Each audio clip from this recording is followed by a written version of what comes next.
어떤 단어나 사물을 대할 때 우리 머릿속에 떠오르는 영상들이 있잖아요. 저는 산 그러면 제 고향 뒤편에 있던 그 산이 늘 생각이 나요.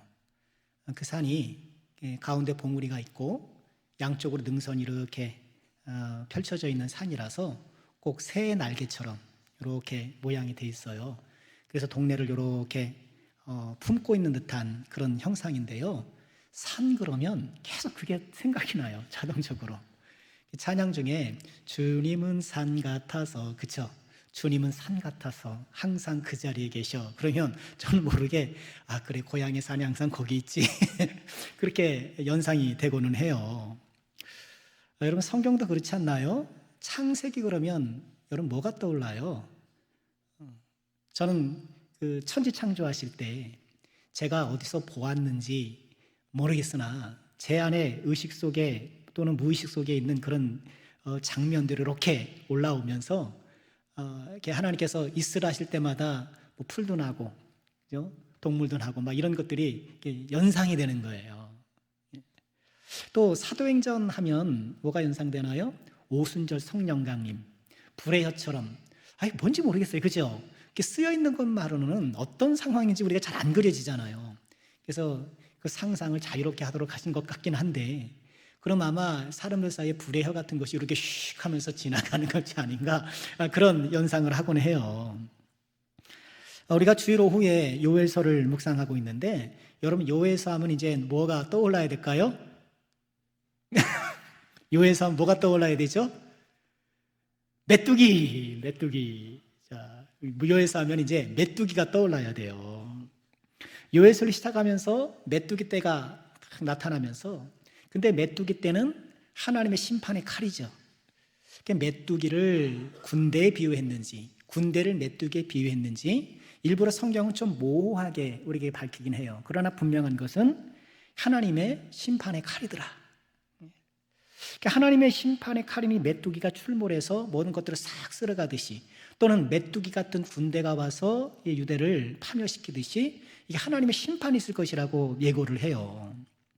불순종한 이스라엘을 이 메뚜기가 강타할 것이다, 또는 이 군대가 강타할 것이다, 그렇게 예고를 하시는데, 그러나 요엘서에서 하나님께서는 피할 길을 제시하시죠. 어떻게 피합니까? 여호와께로 돌아와라, 회개하라는 거예요. 그러면 면할 수 있다.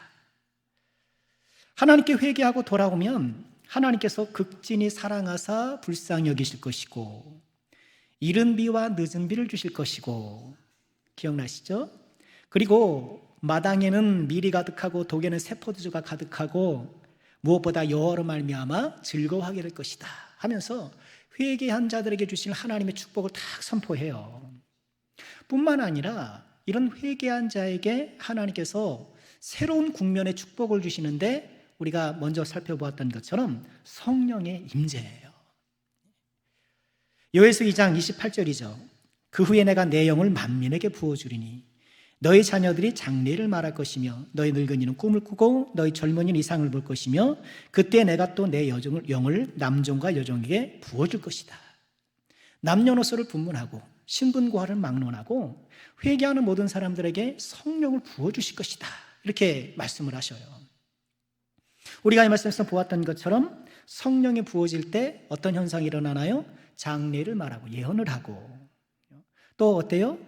꿈을 꾸고 이상을 보고, 이런 것들이 뭔가요? 이건 다 하나님께서 말씀하시는 방법이었어요. 구약시대에 하나님께서 하나님의 백성들에게 말씀을 전하시는 도구, 통로, 때로는 꿈을 통해서, 예언을 통해서, 환상을 통해서 이렇게 말씀을 하셨단 말이에요. 즉 성령의 임재는 말씀과 관련이 있다. 성령 충만은 곧 무엇이다? 말씀 충만이다. 우린 그걸 알게 되고요. 그런데 무엇보다 이 성령의 임재는 다만 말씀으로 충만해질 뿐만 아니라 여호와의 크고 두려운 날에 여호와의 이름을 불러서 구원을 얻게 한다는 거예요. 이어지는 요엘서 2장 31절이죠. 같이 한번 읽을까요? 시작. 여호와의 크고 두려운 날이 이르기 전에 해가 어두워지고 달이 핏빛같이 변하려니와 누구든지 여호와의 이름을 부르는 자는 구원을 얻으리라. 성령의 임재를 여기 말씀하시고 그 성령 임재의 현상들은 하나님의 말씀으로 충만해지는 거고, 그걸 통해서 여호와의 크고 두려운 그 심판의 날에 하나님을 불러 구원을 받게 된다. 이 취지의 말씀인 거예요.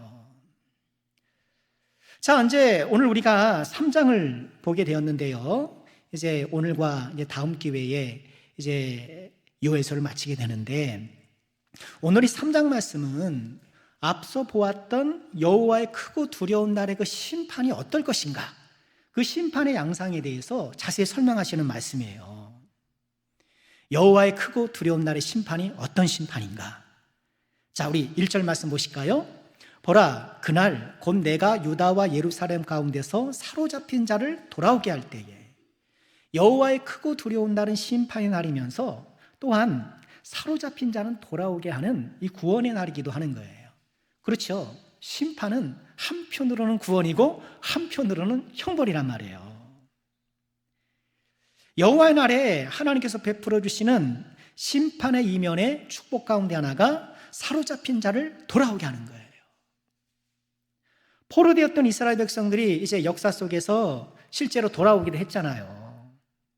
그것이 역사적 사례가 되어서 이제 장차 주님께서 오실 때 우리가 완전히 포로에서 해방되는 것이죠. 이거를 우리는 속량이라는 단어로 살펴보았어요. 오전 예배 때도 속량이라는 단어가 나왔잖아요. 그러니까 우리 신앙생활에 있어서 속량이 굉장히 중요한 개념이에요. 속량이 굉장히 중요한 개념이고, 속량은 노예 상태에 있는 사람을 풀어주는 거예요. 우리가 죄의 노예, 그래서 사망으로 갈 수밖에 없는 이 운명에서 우리를 건져주신 것, 이게 속량이에요.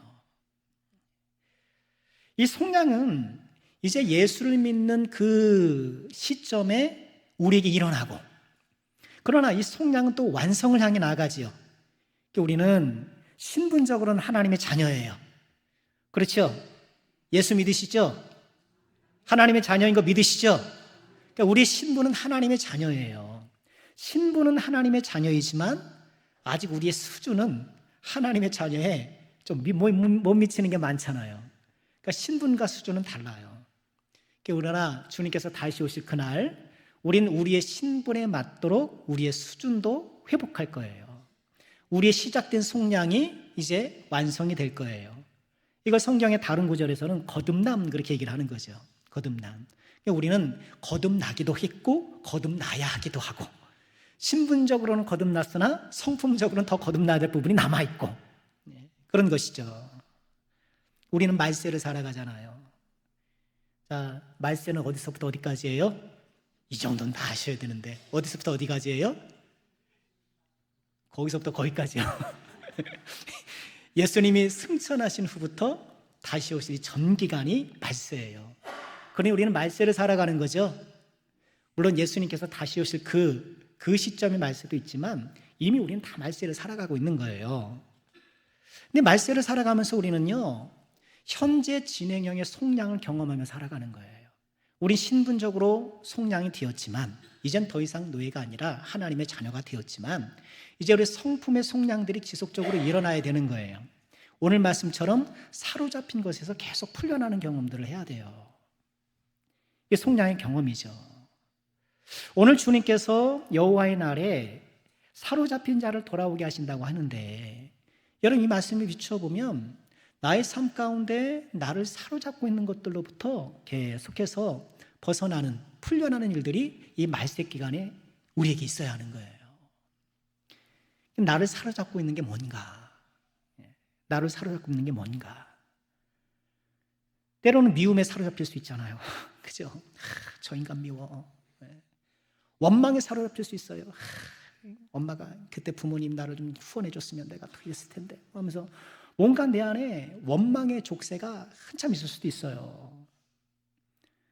또는 세상 재미에, 세상 즐거움에 막 사로잡히는 거예요. 나태나 게으름에 사로잡혀 있는 거예요. 어떤 것들이 됐든 나를 사로잡아서 하나님께 나아가는 내 신앙의 전진을 방해하는 것들, 그것들이 무엇인지를 보면서 하나님께서 사로잡힌 자를 풀어주시는 이 속량의 은혜가 지금 말세를 살아가는 나에게도 나타나기를 소망하면서 자, 2절 보실까요? 내가 만국을 모아 데리고 여호사밧 골짜기에 내려가서 내 백성 곧 내 기업인 이스라엘을 위하여 거기에서 그들을 심문하리니 이는 그들이 이스라엘을 나라들 가운데 흩어버리고 나의 땅을 나눴기 때문이다.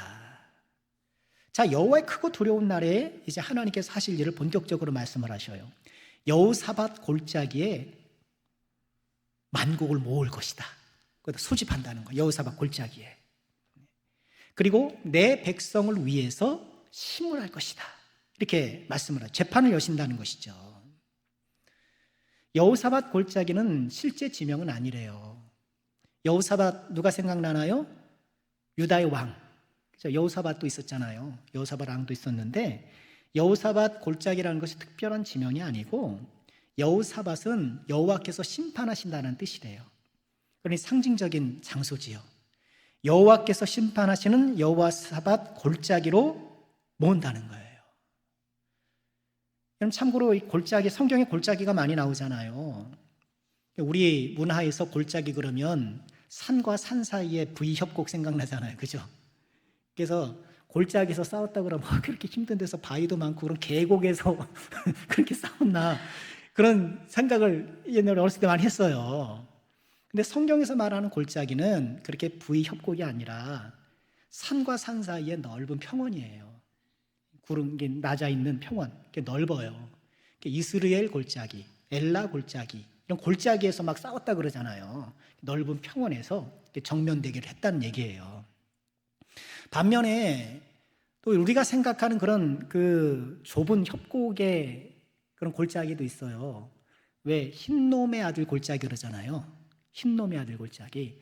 이게 예루살렘 성 남부에 있는 골짜기거든요. 남쪽 측면, 동남쪽에 있는 골짜기를 흰놈의 아들 골짜기라는데 이걸 게헨나 그러잖아요. 흰놈, 게가 이게 골짜기라는 뜻이거든요. 게헨나. 거기에는 이제 쓰레기를 태워요. 왜 쓰레기를 거기서 태우냐 하면 이제 예루살렘 성에 여러 문이 있잖아요. 성 안으로 들어가는 문이 많이 있단 말이에요. 근데 그 남쪽에는 덩게이트가 있어요. 똥문이에요.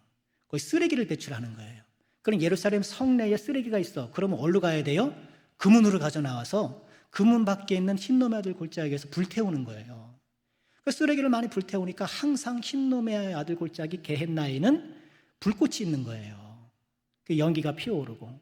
그래서 이 게헨나를 지옥의 상징처럼 여긴 거예요. 게헨나, 게헨나, 예, 지옥 이렇게 연결된 거예요. 자, 어쨌든 여호사밧 골짜기로 만 백성을 수집하시는 거예요. 그리고 이 수집된 만 백성들에게 죄악을 폭로하기 시작하셔요. 3절 보실까요? 제비 뽑아 내 백성을 끌어가서 소년을 기생과 바꾸며 소녀를 술과 바꾸어 마셨다. 이렇게 이방 민족들이 열방들이 이스라엘 내 백성을 잡아가서 낭은 소년을 기생과 바꾸고 소녀를 술과 바꾸어 먹어요. 한푼 쾌락을 위해서 고귀한 생명들을 맞바꾸었다. 이렇게 폭로하셔요. 그들의 극심한 악행을 이렇게 말씀하시는 것이죠. 이어 4절 보실까요? 두로와 시돈과 블레셋 사방아 너희가 나와 무슨 상관이 있냐? 너희가 내게 보복하겠느냐? 만일 내게 보복하면 너희가 보복하는 것을 내가 신속히 너희 머릿속에 돌리리니. 지금 이 소집된 열방들 가운데 누가 포함되어 있다는 게 4절에 확인돼요. 두로, 시돈, 블레셋 여기가 포함되어 있는 거예요. 여기만 있는 것은 아니에요. 대표적으로 이들을 언급한 것 같아요. 하나님께서는 여호사밧 골짜기로 열방을 소집하고 너희들이 이렇게 한순간에 쾌락을 위해서 내 자녀들을 팔아넘겼지. 두로와 시돈, 블레셋 너희들 나와 무슨 상관이 있는데 그래 나한테 한번 보복하려면 해봐. 이 심판이 못마땅해서 나에게 보복하려고 하려면 한번 해봐. 너의 보복하는 그 행위를 내가 너희 머리로 돌릴 거야. 그렇게 말씀을 하시는 거예요. 그러면서 5절에 다시 한번 또 그들의 죄악을 폭로하셔요. 곧 너희가 내 은과 금을 빼앗고 나의 진귀한 보물을 너희 신전으로 가져갔다. 그렇죠. 적들이 쳐들어와서 특히 바벨론이 쳐들어와서 성전의 기구들을 막 가져간 사례도 있잖아요. 성전을 다 가져갔단 말이에요. 그럼 기억나시죠? 이렇게 바벨론에서 그걸 다 끌고 가가지고 바벨론의 벨사살 왕이 그 성전에 있는 기구를 가지고 술을 마신 거예요. 잔치를 연 거예요. 이거 예루살렘 성전에서 우리가 다 이렇게 전리품으로 빼앗은 거야. 자, 이거로 마십시다 하면서 이제 잔치를 벌였단 말이에요. 근데 그렇게 잔치가 막 벌어지고 있는데 벽에 손가락이 나타나서 무슨 글자를 쓰죠. 자, 무슨 글자일까요? 마치는 분들에게 제가 커피 선물해 드리겠습니다. 네, 무슨 글자일까요? 메네 데겔 우바르심.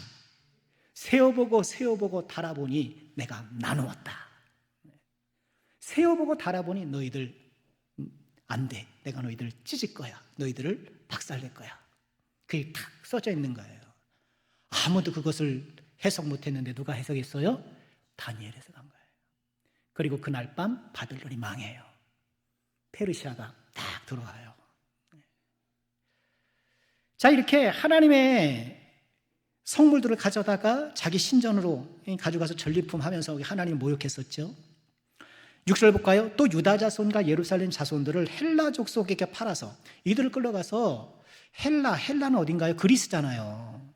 그러니까 그리스는 여러분 지도 생각해 보시면 이스라엘이 있고 지중해 건너가가지고 그리스가 있고 더 건너가면 로마가 있고 그러잖아요. 이탈리아가 있고 그러잖아요. 그런 이들을 데려가서 저 먼 나라로 팔았다는 거예요. 이스라엘 백성 끌고 가가지고 먼 나라 사신들에게 판 거예요. 그 상인들에게 팔았던 거예요.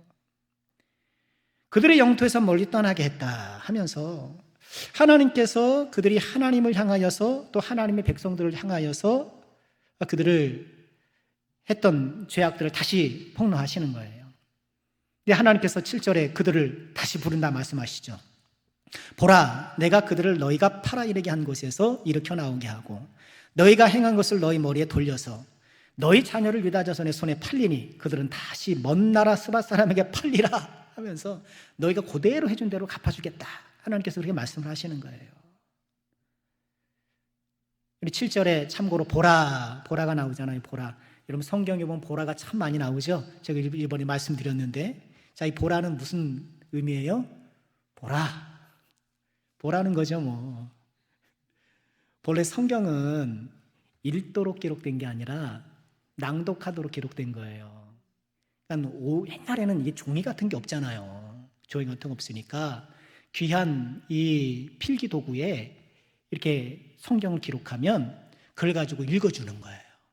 읽어줘요. 근데 읽어줄 때, 낭독할 때 특히 중요한 부분이 있으면 보라. 그래서 주의를 이렇게 다시 한번 환기시키면서 집중하도록 하는 게 보라예요. 보라. 성경에 보면 주로 종종 나오잖아요. 보라, 내가 그들을 너희가 팔아 이르는 곳에서 다시 돌이키리라. 하나님께서 회복을 말씀하시는 거예요. 이 말씀 뭔가요? 여기서 우리가 확인하는 건 뭔가요? 아무리 이들이 이방에 팔리고 멀리 헬라까지 팔렸다 하더라도, 그 먼 곳에 가서 고난을 당한다 하더라도 하나님께서 그들을 잊지 않는다는 거예요. 하나님께서 그들을 기억하시고 그들을 찾아가신다는 거예요. 여기에 참 우리의 은혜가 있는 것이죠. 시편 139편에서 다윗이 그렇게 노래했잖아요. 내가 주의 영을 떠나 어디로 가며 주의 앞에서 어디로 피하겠습니까? 내가 하늘에 올라갈지라도 거기 계시고 수월에 내 자리를 펴더라도 거기 계십니다. 내가 새벽 날개를 치며 바다 끝에 가서 거주할지라도 거기서도 주의 손이 나를 인도하시며 주의 오른손이 나를 붙드시나이다. 놀라운 말씀이죠. 오늘 시편 139번의 이 사람은 좀 의도적으로 주님을 피하려고 하는 사람 같아요. 나 좀 세상 좀 즐겨야지 하면서 떠나려는 사람 같아요. 그러나 어딜 가도 하나님께서 가신다고 하는데, 여러분 그렇게 의도적으로 주님을 떠날 뿐만 아니라 나의 의지와 상관없이 내가 이 세상에서 좀 더 덩그러져 있는 것 같고, 내가 사람들 가운데 좀 떨어져 있는 것 같고, 나의 삶이 뭔가 본류의 흐름에서 멀어진 것 같다 하더라도 거기에 누가요? 하나님이 함께 하시고 하나님이 찾아가시고 하나님께서 기억하신다는 거예요. 우리 9절 말씀 볼까요? 같이 읽죠. 시작. 너희는 모든 민족에게 이렇게 널리 선포할지어다. 너희는 전쟁을 준비하고 용사를 격려하고 병사로 다 가까이 나와서 올라가게 할지어다. 아까랑 비슷한 말씀이에요. 이들의 죄악을 폭로하시면서 내가 너희들을 심판하는 게 마음에 안 들어? 그럼 군사들 다 모아서 와봐. 너희들 군병들 다 모아서 한번 와봐.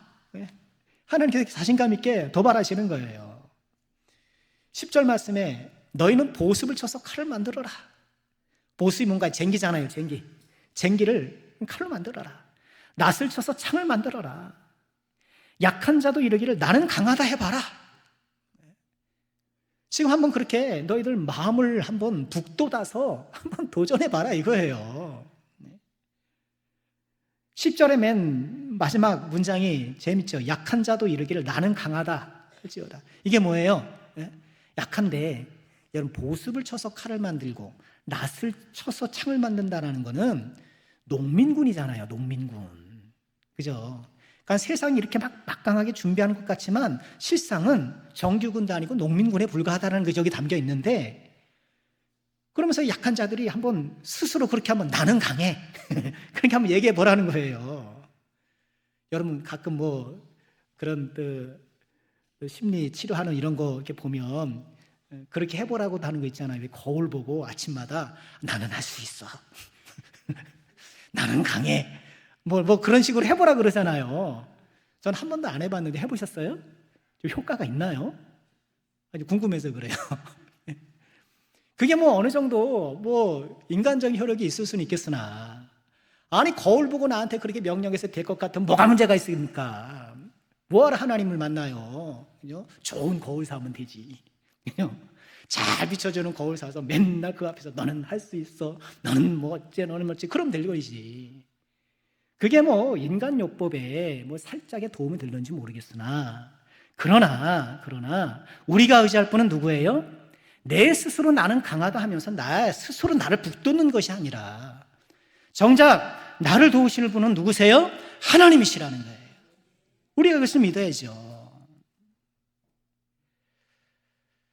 11절 보실까요? 사면의 민족들아 너희는 속히 와서 모일지어다. 다 모여봐라. 그러면서 11절 끝에 요엘의 기도가 한 문장 들어가요. 여호와여 주의 용사들로 그리로 내려오게 하옵소서. 지금 하나님께서 열방을 도발하잖아요. 한번 와봐. 나의 심판이 마음에 안 들면 도전해봐. 열방이 모이는 것 가운데 요엘은 뭘 기도해요? 하나님 주의 용사들을 그리로 보내주소서 하면서 이 하나님께서 그 가운데 역사하실 것을 기대하는 거예요. 하나님의 천군천사가 내려와서 열방의 이 무모한 이 도전을 제압하시기를 기도하고 있는 거예요. 다시 12절에 민족들은 일어나서 여호사밧 골짜기로 올라올지어다. 내가 거기 앉아서 사면의 민족들을 다 심판하리라 하면서 다시 한번 심판을 말씀하셔요. 두 번이나 여호사밧 골짜기에서 심판하실 것이라고 말씀을 하셨어요. 자, 반복은 뭐예요? 반복은 강조다. 하나님께서 분명히 심판하실 거라는 거예요. 여호사밧 골짜기에서 모든 사람들을 모아 심판하실 것이라고 다시 한번 확인하고 계시는 거예요. 자, 오늘 요에서 3장 13절까지 우리가 보았는데 13절 안 봤군요. 너희는 낫을 쓰라. 곡식이 곁도다. 와서 밟을지어다. 포도주들이 가득하고 포도주 독이 넘치니 그들의 악이 크미로다. 지금 이 포도주 수확하는 것을 심판의 그림으로 사용하시는 거예요. 곡식이 곁도다. 우리의 선한 열매도 있지만 죄도 익어요. 죄악도 익어요. 임계점이 벗어나면 죄가 무르익으면 그걸 따다가 포도주 틀에 넣고 푹푹푹 밟는 거죠. 그러면 포도주 틀에 밟힌 이 포도주에서 어때요? 피가 아니라 포도 빨갛게 쭉쭉쭉 나올 것 아닙니까? 이렇게 심판의 맹렬함과 무서움을 이 포도주 틀에서 밟는 것에 비유하신 거예요. 죄악이 무르익어요. 그러니 내가 하나님 앞에 죄를 지었어도 하나님께서 당장에 어떤 징벌을 내리지 않는다고 안심하면 안 되는 거예요. 그렇잖아요. 내가 잘못하면 나 길 가다가 뭐 넘어지고 뭐 코 깨지고 뭐 그러나요? 그 당장에? 아니, 아무 일도 일어나지 않아요. 내가 의도적이든 실수든 뭔가 하나님 앞에 불충한 일을 해도 아무렇지도 않아요. 세상은 잘도 돌아가요. 내 인생 큰 문제가 없어요. 하나님 다 보셔요. 다 보시고 그게 무르익길 기다리시는 거예요. 그러니 아무 일이 없다고 우리가 안심할 게 아니라 어때요? 말씀에 깨달음을 주실 때 바로바로 회개하시고 바로바로 정리하셔요. 회개를 안 하면 나도 모르게 죄가 익어요. 바로바로 회개해서 처리하셔야 돼요. 자, 오늘 요에서 우리가 3장을 보았는데요. 요에서의 흐름은 하나님의 놀라운 계획을 우리에게 그대로 보여줘요.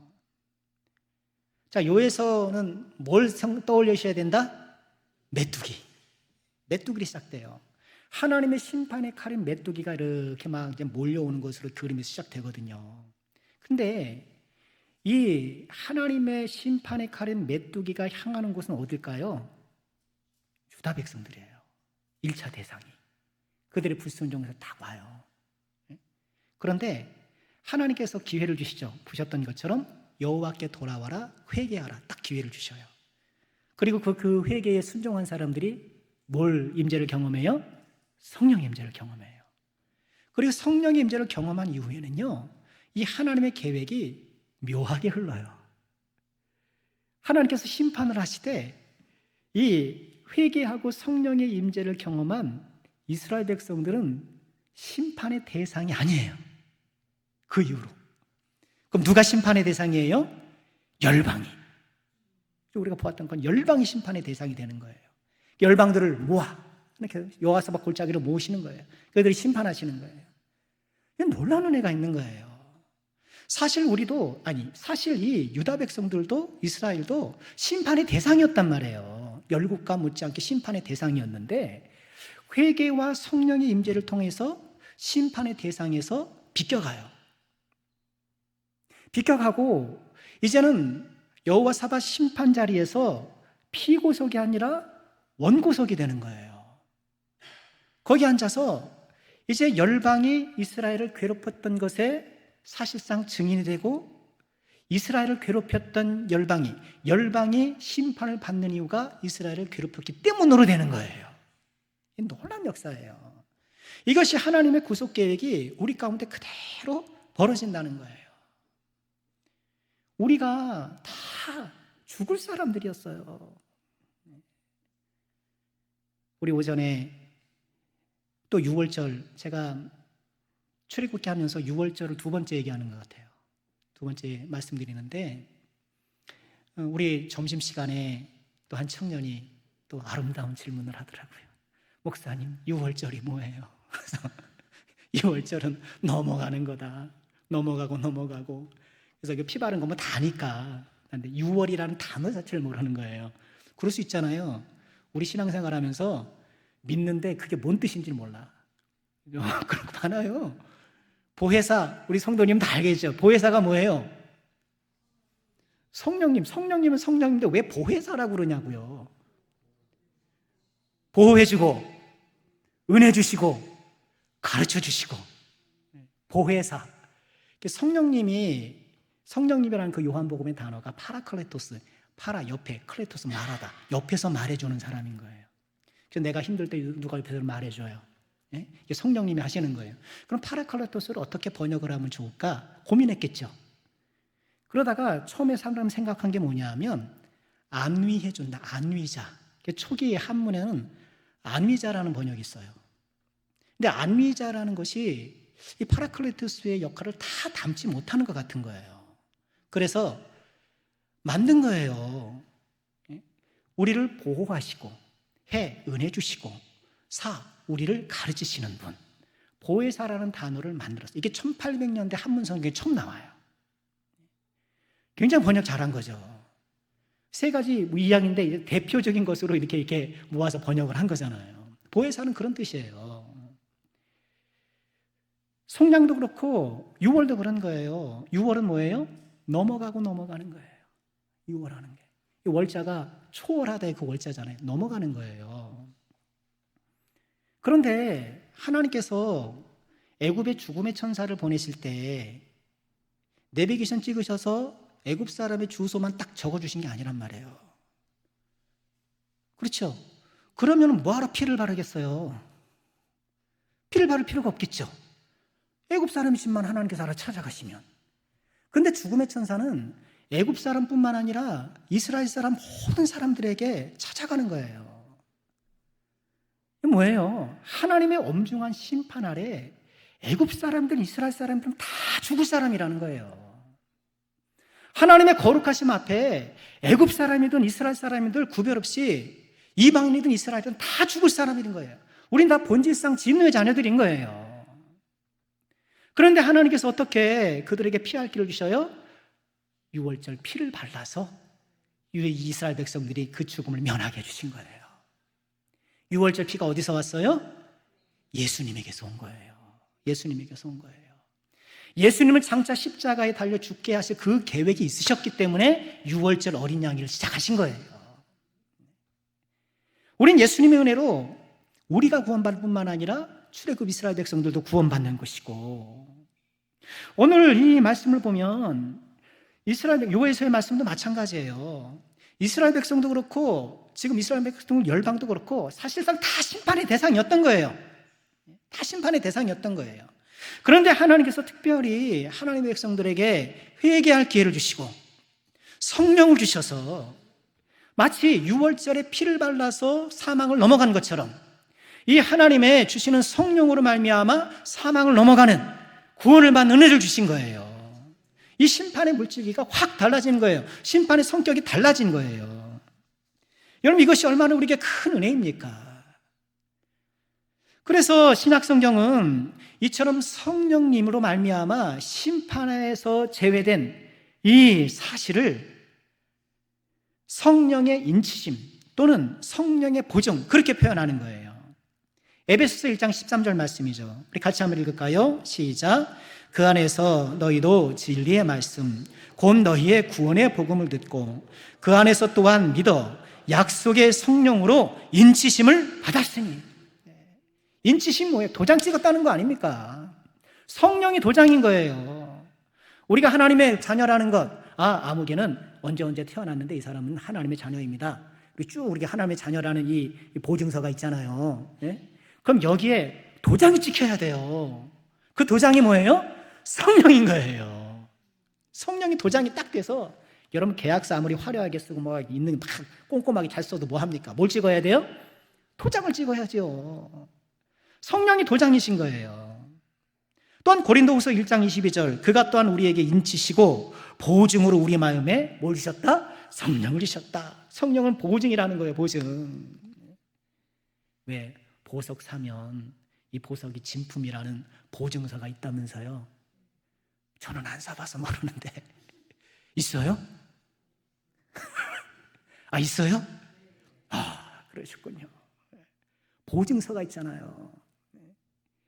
이 보석이 진품이라는 보증서가 있는 것처럼 이 사람이 진짜 하나님이라는 보증서가 있는데 그 보증이 뭐예요? 성령이시라는 거예요. 그러니 우리의 성령이 얼마나 귀한 분이고 얼마나 감사한 분인가. 그러니 우리는 항상 어떻게 해요? 성령 충만한 사람이 돼야 되는 거예요.